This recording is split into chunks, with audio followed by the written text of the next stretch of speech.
Chris, I have to say, you worked at the DOJ, the FBI, the National Security Council, the State Department, all on cyber. Do you think that the Russians will act as if anything is off limits? Well, that's the real question. And as President Biden said, the proof will be in the pudding to see if they actually obey this. So far, no. They've already agreed in the UN, for instance, that critical infrastructure, countries shouldn't attack that in peacetime. And we're at peacetime now. And yet you see these incidents all the time, both by the Russian state and also by Russian actors in Russia, cyber criminals, where they're not taking any action. So yes, it's great to agree on things, but unless there's actually follow through and accountability and consequences, I don't think we're going to see a change. So based on what you heard out of this meeting, what could President Putin do? What will he likely do when it comes to cyberspace? Well, I think it's good they agreed to talk, at least at some lower level basis.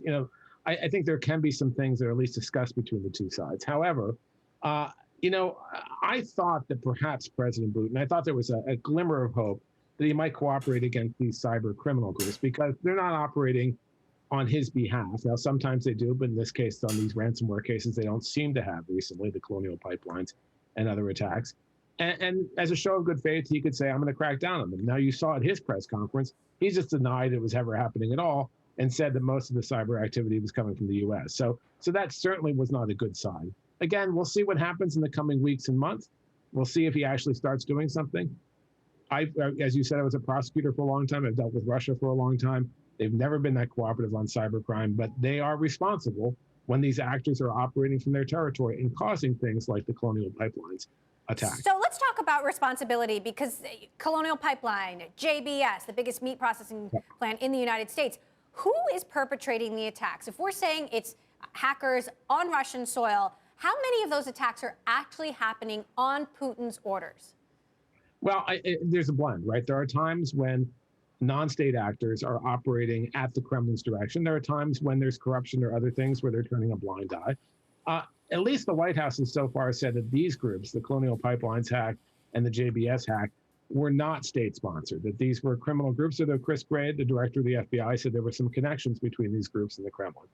But even if that's the case, imagine, and this is something Biden said, he said to Putin, imagine if hackers in Florida were attacking the gas industry and gas pipeline in Russia.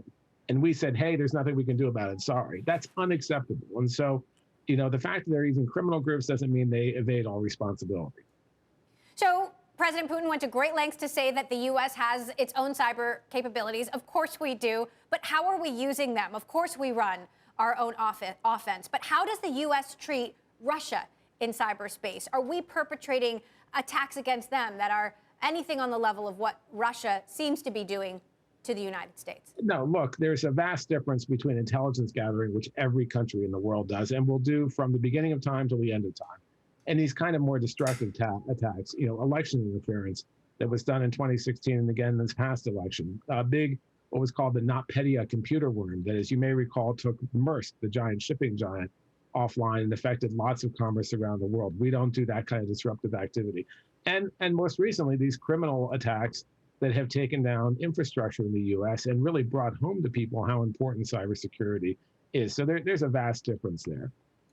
Now, we've had guests on the show who have said, ultimately, we're at cyber war with Russia because the Russian government is, in many of these cases, either they're happening on Putin's orders or, like you say, Russia is doing nothing to stop them. Would you use that word, war? I would not. I hate the term cyber war. It's a term that either movies or sometimes journalists like to use. We're not related to cyber war. People aren't dying, at least not yet, and that's good. But we are in a serious cyber, I'd say, conflict. This is something where it's become a bigger issue. It's become more dependent on these technologies, and certainly the U.S. is very vulnerable. So we need to take action. It doesn't have to be called a cyber war for us to take action. It doesn't need to be a cyber war for us to try to hold Russia accountable and work with other countries to both pressure them, and if they don't cooperate, take a range of actions from economic sanctions to diplomatic actions to even cyber actions to make sure that they are, they're not doing these things. So, look, we just spoke to the former U.S. ambassador to Russia who said Putin hasn't changed much in the last few years. If anything, he's gotten worse. What is the biggest threat that you see? What is the worst case scenario in terms of how cyber relations could turn? look, Putin will only do things if it's in his interest. So right now it's been in his interest. Election interference, obviously in his interest. But all these criminal groups, even if not operating with the Kremlin's direction, are causing chaos in the West or undermining democracies in the West. That serves his underlying goal to destabilize the West more generally. So, the worst case scenario is he gets continued to do this and he does it unchecked and he steps up its game, and other countries who are waiting on the wings to see how the U.S. responds to decide to join the fray. So we need to be strong about this. We need to make sure that we're not just setting the rules of the road, but we're enforcing them. I think we can do that. And I think we can make clear that this kind of activity is not something we're going to allow to happen, but it's going to be a long road.